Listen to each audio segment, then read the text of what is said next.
nas redes sociais, meu boa noite. Vamos dar início, então, ao trabalho da noite de hoje, agradecendo a Deus, a Jesus, nosso modelo e guia, a Allan Kardec, que nos proporciona esta doutrina que tanto nos esclarece e consola. Nós agradecemos. Agradecemos a oportunidade de estarmos aqui reunidos em Teu nome, Senhor. O nosso muito obrigado. Pai nosso que estais no céu, santificado seja Teu nome. Venha a nós o Teu reino, seja feita a Tua vontade, assim na terra como no céu. O pão nosso de cada dia nos dai hoje, perdoai as nossas ofensas, assim como nós perdoamos aqueles que nos ofendem. E não nos deixeis cair em tentação, mas livrai-nos do mal. Que assim seja. E o nosso expositor de hoje, então, é o nosso colega de estudo, Feijão. Ele vai falar sobre o necessário e o supérfluo. Vamos aprender com ele, então, com o que ele estudou. E vai também, parece que tem música, que é bem bom, né, para os nossos ouvidos e para a nossa alma. Então, com o Feijão.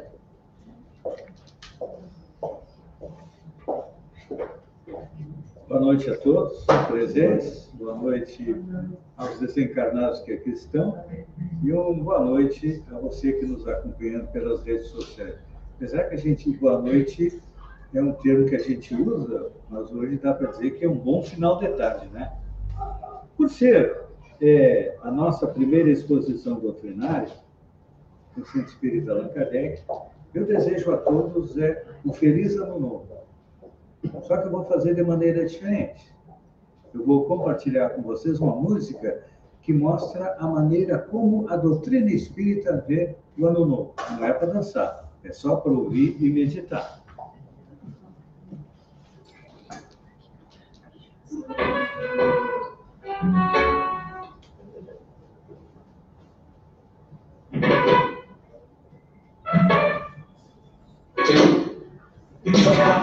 Metas renovadas, vamos recomeçar. Esperança acesa, um brilho no olhar. Propósitos escritos todos para alcançar. Algo novo é vida e renovação. Abraços, sorrisos, amor e ação. Cuidar do corpo, da alma, da mente. Viver no presente com fé persistente. Estar mais presente, sentir mais calor. Um tempo com os filhos, momentos de amor. Olhar para os pais, retribuir o cuidado. Viver com o próximo no gesto falado. Ano novo é vida e renovação. Abraços, sorrisos, amor e ação. Cuidar do corpo, da alma, da mente. Viver no presente com fé persistente. Estão palavras doces, sorrir sem razão. Ouvir o silêncio do coração. Servir com alegria, fazer o melhor. Ano novo é tempo de um recomeço maior. No caminho diário vamos respeitar. Propósitos cumpridos sempre a melhorar. Seja este ano de realizações mil. Passo no amor, na jornada sutil. Ano novo é vida e renovação. Abraços, sorrisos, amor e ação. Cuidar do corpo, da alma, da mente. Viver o presente com fé persistente.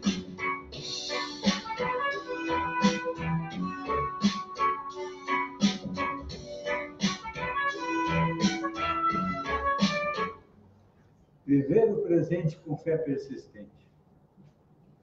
Talvez seja isso que nós precisamos neste ano de 2025, é trabalhar dentro de nós. E Jesus disse, se tiverdes fé do tamanho de um grão de mostarda, fareis milagres. Então, a nossa fé está bem menor que um grão de mostarda, que é bem pequenininho assim, né? Então, e a doutrina espírita tem algo extremamente importante, que é a fé raciocinada. Ou seja, nós cremos porque compreendemos. Então, o nosso exercício para 2025 é aumentar a nossa fé a partir do conhecimento que nós vamos adquirindo da doutrina espírita.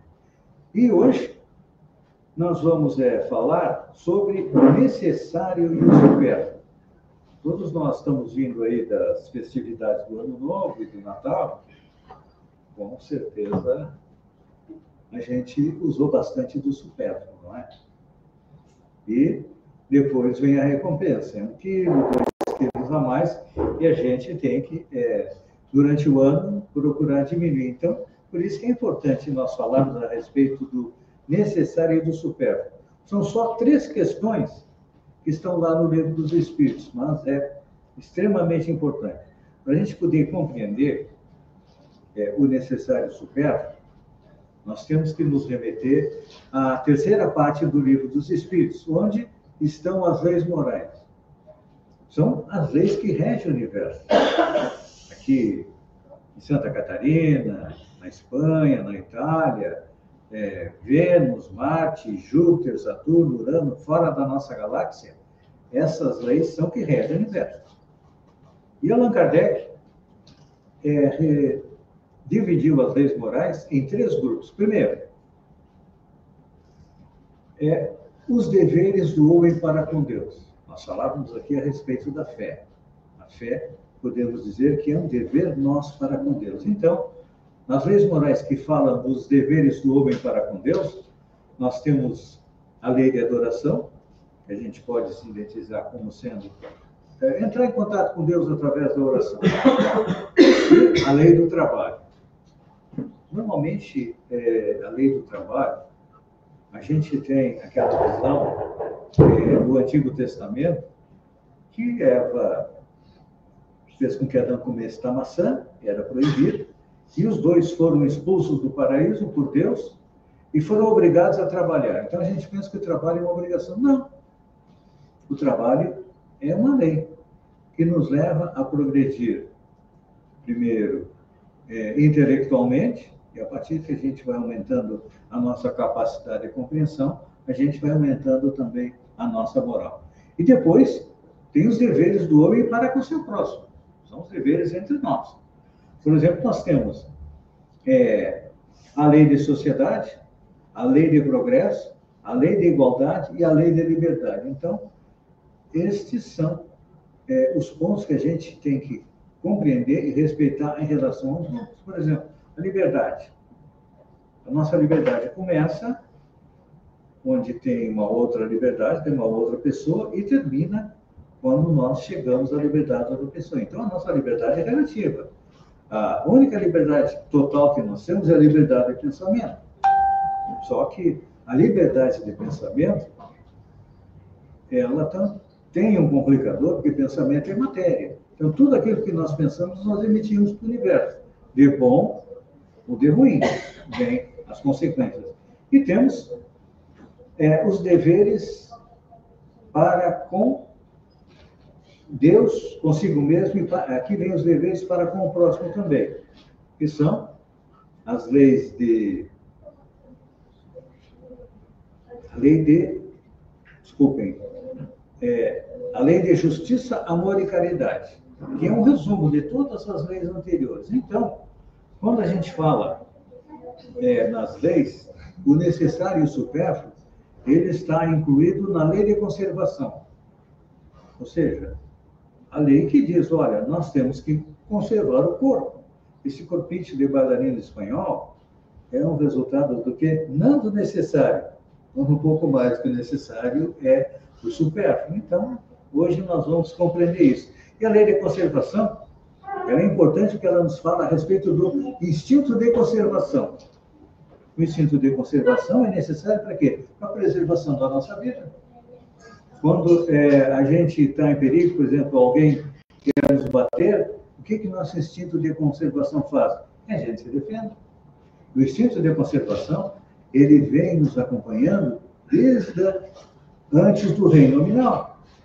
Porque nós, como princípio espiritual, primeiro estagiamos no reino mineral.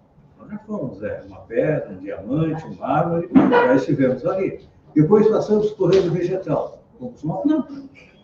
E depois para o reino animal. Nós somos aquela baratinha que a gente procura dar uma chinelada nela. Nós somos o rato que a gente bota uma ratoeira para tentar eliminar ele da nossa casa. E já fomos o nosso primo, que eu chamo de primo pobre, o macaco. E dali nós chegamos no reino nominal. Adquirimos o quê? O livre-arbítrio, ou seja, a capacidade de tomar decisões. Porque até então nós éramos comandados pelo quê? Pelo instinto de conservação. Chegamos no reino nominal, adquirimos o livre-arbítrio, mas junto com ele veio o quê? A responsabilidade pelos nossos atos. Nós somos responsáveis pelo que pensamos, nós somos responsáveis pelo que falamos e nós somos responsáveis pelo que fazemos. E essa responsabilidade está muito bem esclarecida no quarto livro lançado por Allan Kardec, que é O Céu e o Inferno. Lá no capítulo 7, tem o Código Penal da Vida Futura, ou seja, as leis que nos regem estão ali. Diz que cada um recebe de acordo com as suas obras. Os bons recebem o lucro das suas obras, os maus recebem o prejuízo das suas obras. Só que a gente é muito imediatista, porque o nosso tempo é contado em dias, meses e anos. O tempo de Deus é a eternidade. Então, muitas vezes, quando a gente faz alguma coisa de bem e sabe que vai receber o retorno, a gente quer receber nessa encarnação. E no planejamento divino, com certeza, pode estar, olha, ele vai receber isso daqui às 2 reencarnações. Então, a gente tem que ter paciência. E a lei de conservação também, é claro, ela tem a necessidade de conservar as nossas forças. Por quê? Nós precisamos nos alimentar, precisamos manter o nosso corpo em boas condições para ser o elemento pelo qual o nosso espírito age. Temos o necessário supérfluo, que nós vamos ver hoje, e na lei de conservação também fala das privações voluntárias. Tem gente que, eu vou fazer um jejum de 3 dias, para melhorar espiritualmente. É uma privação voluntária? Funciona? A única coisa que ela atende vai dar fome para nós. Porque para melhorar espiritualmente, Allan Kardec sintetizou o espiritismo em fora da caridade não a salvação. Então, para nos melhorar espiritualmente, nós precisamos fazer o quê? A caridade. Mas não é chegar na época do Natal, dar uma cesta básica, um presente para os filhos e tudo mais. A caridade tem 1000 formas em casa. Nós somos caridosos em casa, nós aceitamos a convivência com aqueles parentes difíceis? Muitas vezes não. Então, isso é caridade. No trabalho, nós procuramos colaborar com aqueles colegas que estão com dificuldades, ou a gente vira as costas e sai de lá, o problema é dele, o problema não é meu. Então, isso também é caridade. E, na lei de conservação, fala também a respeito das consequências do mau uso dos recursos. Por que a gente utiliza mal os recursos? Porque nós somos egoístas. Nós somos orgulhosos. Tem aquele ditado que diz, farinha pouca, meu pirão primeiro, não é assim? Só que farinha pouca, vamos compartilhar o pirão. Assim que nós deveríamos agir de acordo com a lei de conservação. Então, vamos ver as 3 perguntas a respeito do necessário e do supérfluo, para que a gente possa depois comentar. São as perguntas 715, 716 e 717 do Livro dos Espíritos. A 715, Kardec pergunta, porque o Livro dos Espíritos ele é todo didático. Kardec perguntava, os espíritos respondiam, Kardec fazia uma outra pergunta para esmiuçar mais o assunto, e assim ele foi construído. São 1018 perguntas e respostas que respondem a tudo que a gente queria saber. Por quê? Porque Kardec definiu o Espiritismo como sendo a ciência que estuda a origem, a natureza e o destino dos espíritos, bem como as suas relações com o mundo corporal. Então, nós podemos dizer que o Espiritismo é um grande guarda-chuva que abrange todas as matérias da escola. Português, matemática, geografia, tudo isso está incluído dentro do Espiritismo, por quê? A gente sempre pensa no Espiritismo basicamente pelo lado religioso. Nós viemos aqui em busca do quê? Do consolo. Mas o Espiritismo, além de consolar, ele nos esclarece, por quê? O Livro dos Espíritos, ele contém a filosofia espírita. Kardec e os espíritos que coordenaram a codificação tiveram o cuidado de primeiro nos trazer o esclarecimento. Porque até então, todos nós tínhamos uma fé cega. Falávamos em fé aqui e aumentar a nossa fé. Até chegarmos na doutrina espírita, a nossa fé era cega. Nos diziam, olha, acredita nisso e ponto final. Isso aqui é a verdade. E quando chegamos na doutrina espírita, disseram, não, aqui nós temos a fé raciocinada. Você acredita naquilo que você consegue compreender. E até chegar à doutrina espírita, por exemplo, a existência de Deus. Durante a história da humanidade, a existência de Deus foi vista de várias formas, de várias maneiras. De acordo com o quê?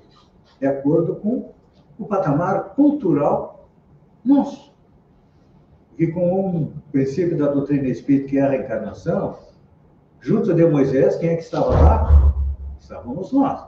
Podíamos não ter encarnado entre os judeus. Nós estávamos ali, no Egito, na Pérsia, na Grécia, nós estávamos encarnados. E continuamos assim. E a existência de Deus, né, antes de Moisés nos trazer a ideia de um Deus único, nós éramos todos politeístas. Acreditávamos em vários deuses. Tinha Deus para todo gosto. Tinha Deus para a chuva, o Deus que controlava o sapato, o Deus do trovão, o Deus Sol. Tinha Deus para todo mundo. E existiam tempos para todos esses deuses. E aí Moisés veio nos trazer uma evolução na compreensão de Deus, dizendo que Deus era um só.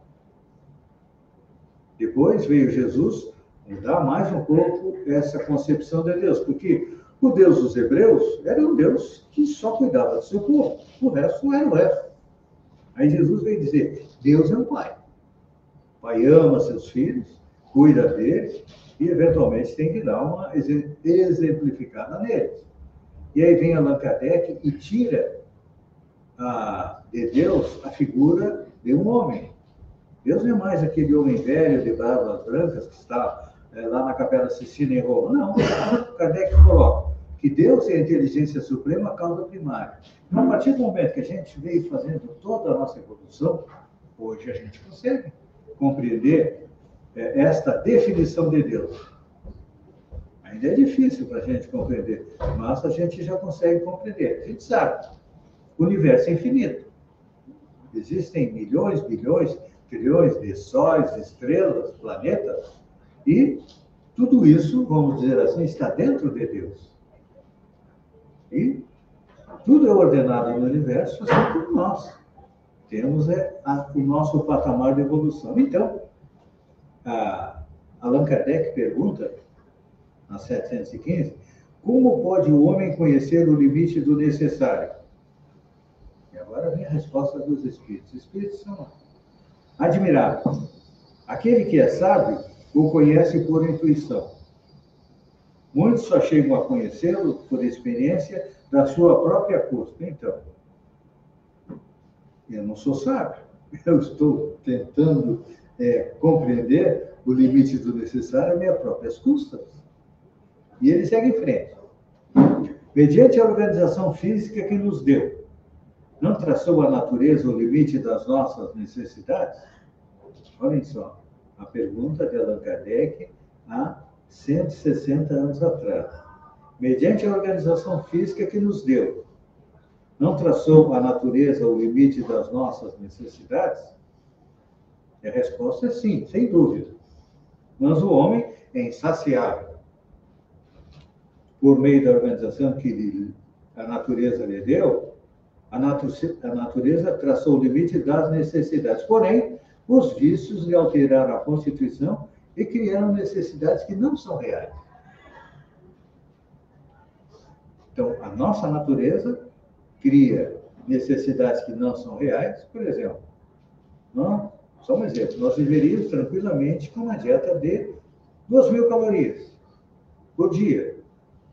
Mas aí, quando a gente vai, toma o café da manhã, almoço, lanche de tarde e a janta de noite, a gente ingere 3.000 calorias. Sobrou 1.000. Onde é que ela vai? Essa barriguinha aqui e que está o excesso em mim e, com certeza, em muitos que também são assim. Isso é resultado do quê? Dos vícios. Egoísmo, orgulho, porque a gente, como dizem os Espíritos, somos insaciáveis.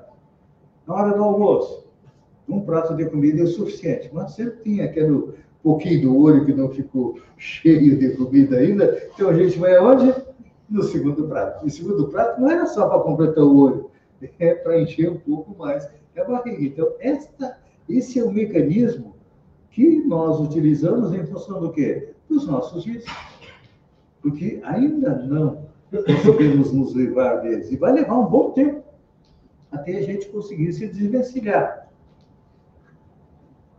dos nossos vícios e defeitos. É um processo. Que a gente, por isso que quando a música inicial falava, ano novo é ano de renovação. Então, para a gente renovar os nossos votos daquilo que a gente quer fazer durante o ano. Porque normalmente a gente faz um planejamento basicamente em cima do material. Trocar de geladeira, trocar de carro, dar uma pinturinha na casa da praia, tudo isso a gente planeja no início do ano. Mas não faz um planejamento espiritual. Olha, esse ano, qual é o vício maior que eu tenho? Vamos deixar de lado. Qual é o vício menor que eu tenho?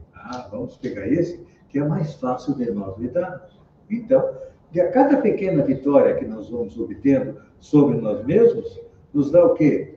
Força e empuxo para uma nova vitória. Então, na 717, Allan Kardec questiona que se há de pensar dos que assambarcam os bens da terra para lhes proporcionar o supérfluo, com prejuízo daquele a quem falta o necessário. Olha a pergunta de Allan Kardec, vou repetir. O que se há de pensar dos que assambarcam os bens da terra para proporcionar-lhes o supérfluo, com prejuízo daqueles a quem falta o necessário. Você, como utilizar aqui na nossa região, nós temos maracujá. Você é um plantador de maracujá. Aí você tem maracujá para vender, não vende esperando que o preço aumente para aumentar o seu lucro. Você já tem o necessário para pagar os custos de produção e para obter um lucro razoável. Só que aí o que acontece? Eu quero mais, eu quero ficar rico. E aí acontece o quê? Dizem os Espíritos, nada tem de absoluto limite entre o necessário e o supérfluo. A civilização criou necessidades que o selvagem desconhece. Um exemplo aqui, a civilização cria necessidades. Esse ano estava em promoção numa loja em Sombrio, uma TV de 75 polegadas por 5 mil e pouco. Todo mundo sonhava, eu quero tirar a minha de 40, 50, 60 polegadas e botar uma maior para poder enxergar mais. Claro que quando a gente fica velho tem que comprar uma TV maior porque começa a faltar a visão. Mas poderíamos muito bem ficar com a nossa mais um ano e o que vem? Nosso desejo, que às vezes não, que é insaciável, nos faz a gente comprar em 10 prestações aquela TV para ostentar dentro da nossa casa. Então, é isso que Allan Kardec nos coloca sobre o necessário e supérfluo. E a respeito também dessa relatividade, que como não existe a linha divisória entre o necessário e o supérfluo, nós temos que nos atentar que, além da lei de conservação, nós temos também outra das 10 leis morais, que é a lei de destruição. E lá existe a destruição necessária e a destruição abusiva. Então, a gente tem que ter esse controle, porque o que não for a destruição necessária, nós já estamos transgredindo a lei divina, porque estamos na destruição abusiva. Por exemplo, aqui no Rio Grande ainda é permitido a caça desportiva. Você caça animais, simplesmente mata e deixa para lá. Então, isso o que é? É uma destruição abusiva. E a respeito das necessidades naturais e das artificiais. Por exemplo, estamos vivendo emergência climática. Ele é resultado de quê? O aquecimento global. O aquecimento global tem várias causas, e uma delas é o quê? A nossa necessidade de consumo exagerada. Todo ano, nós estamos consumindo mais do que o planeta consegue repor. E esse intervalo está diminuindo cada vez mais. Esse ano, provavelmente, no final de julho, nós vamos ter retirado do planeta o que levaria um ano para repor. Então, nós estamos vivendo do quê? O cheque especial, e isso tem uma consequência. Nossos irmãos do Rio Grande do Sul passaram por isso. Santa Catarina temos tido. Quem vive aqui sabe que, eventualmente, não tínhamos tornado, tudo isso, esses eventos climáticos que mais atingem as populações, vão continuar acontecendo, e vão continuar acontecendo numa escala crescente, até que a gente crie consciência. Olha, eu tenho que restringir o meu consumo, eu não posso ficar só ouvindo, porque senão, se a gente liga a televisão, só diz, compre, compre, compre, compre, compre, compre. Aí o comprador compulsivo compra, e quando vê, estourou o cartão de crédito, entrou no SPC, é uma luta para conseguir se reorganizar financeiramente. Por quê? Porque a gente não é previdente. Então, tudo isso, a gente precisa compreender que nós temos as necessidades naturais, alimentação, vestuário, tudo isso são necessidades naturais. Agora, artificiais, as empresas fazem a propaganda e a gente cai como um patinho, não é assim? Então, todos nós temos essa responsabilidade no uso dos recursos. E aqueles que detêm os recursos em abundância têm a responsabilidade de utilizar de forma consciente e solidária, auxiliando aqueles que necessitam. Então, vai chegar um momento, a gente sabe que a Terra está para ser promovido de mundo de provas e expiação para um mundo de regeneração. Então, se nós tivermos o privilégio de nos mantermos aqui, nós vamos ter que, na próxima, ou mais uma, duas, três, quatro reencarnações, corrigir tudo isso que está de errado no planeta. E isso se nós ficarmos aqui, né? Se nós não tivermos a evolução necessária, nós vamos recomeçar. Porque Deus é bondade infinita, nos dá tantas oportunidades quanto nós precisamos. Só que, o que acontece? Utilizar um ditado gaúcho. Primeira vez que o cavalo passa, ele passa devagarinho para a gente montar.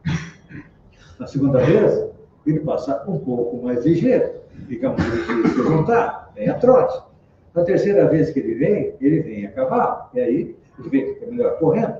Fica muito mais difícil a gente montar. Então, todos nós que estamos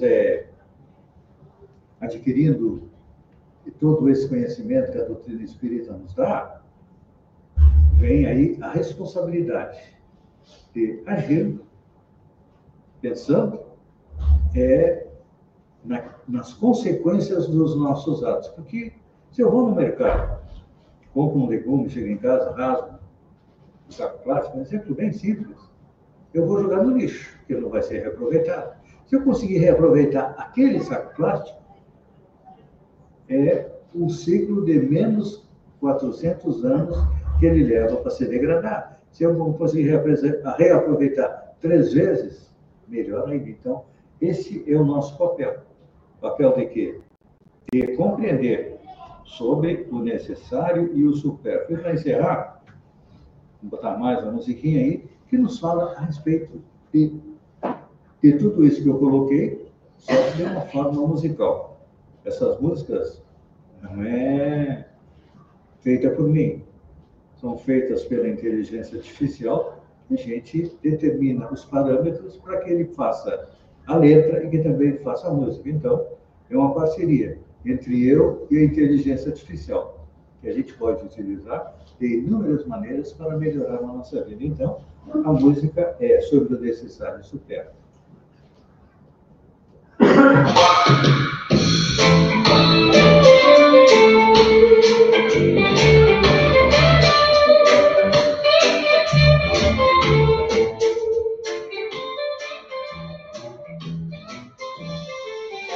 jornada terrena, lições a aprender, necessário supérfluo discernir e entender. Em o livro dos Espíritos, Kardec nos guiará, pela lei de conservação, a sempre iluminará. A terra nos oferece o sustento vital, o essencial, a vida sem igual. Alimento, abrigo, o corpo a nutrir, para a alma evoluir sem sucumbir. É necessário a base, o alicerce seguro, o supérfluo, ilusão, efêmero e obscuro, moderação e equilíbrio, a chave é encontrar no uso dos três terrenos sem se apegar. A sociedade cria desejos sem fim, consumismo desenfreado, um triste jardim, acumular riquezas sem pensar no irmão, desprezando a lei divina em vão.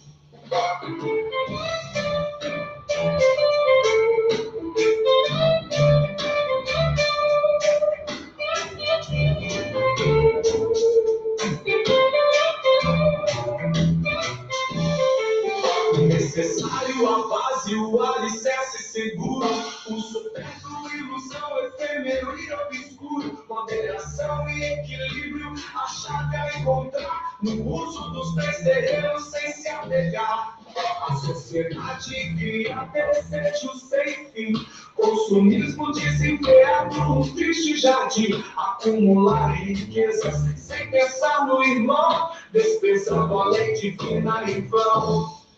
O necessário nobre, o coração a guiar, o uso consciente, o bem a irradiar. Compartilhe o que temos com amor e compaixão, construindo um mundo melhor em união.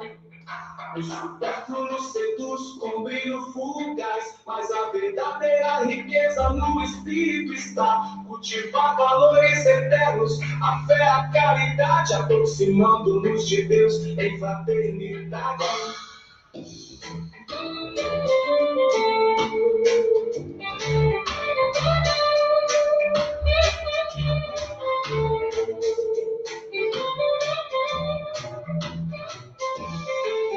Necessário a base, o alicerce seguro, o supérfluo, ilusão, efêmero e obscuro, moderação e equilíbrio, a chave a encontrar no uso dos três terrenos sem se apegar. Na jornada da alma, em busca da luz, o necessário e o supérfluo, o eterno conduz. Com a lei de conservação, a bússola ao norte, a verdadeira felicidade em Deus encontrar.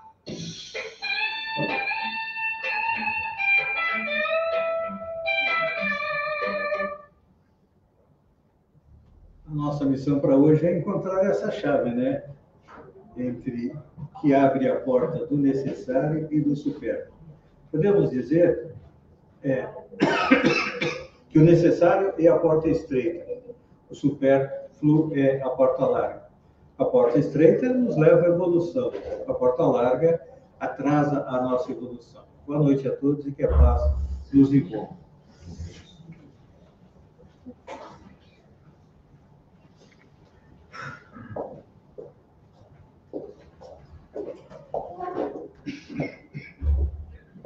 Obrigada, Fernão.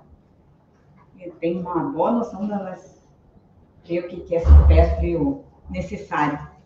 Que não é fácil, né, gente? Meu Deus. Mas sempre é um começo, né? Agora vamos para a segunda parte, onde vamos pedir. Primeira parte a gente agradece e a segunda parte a gente pede. E como a gente vai fazer, então, agora o passe coletivo? Convidando a todos que tragam uma garrafinha de água de casa, podem ficar junto, que agora na hora do passe, os bons espíritos já fluidificam as nossas águas. E também quem está em casa, também pode colocar um copo, uma jarra de água, e pode também, então, aproveitar esse momento para a fluidificação da água. Vamos sentar da menor maneira possível nessas cadeiras, fechando nossos olhos suavemente, elevando o pensamento ao Pai Maior, mentalizando Jesus. Jesus, nosso mestre amigo, que nos ampara, que nos fortalece, que nos dá coragem de seguirmos em frente a cada dia, vencendo nossas dificuldades e com essa doutrina que nos esclarece que nada é por acaso, que cada um de nós tem o que precisa para se fortalecer, para se tornar a cada dia um pouquinho melhor.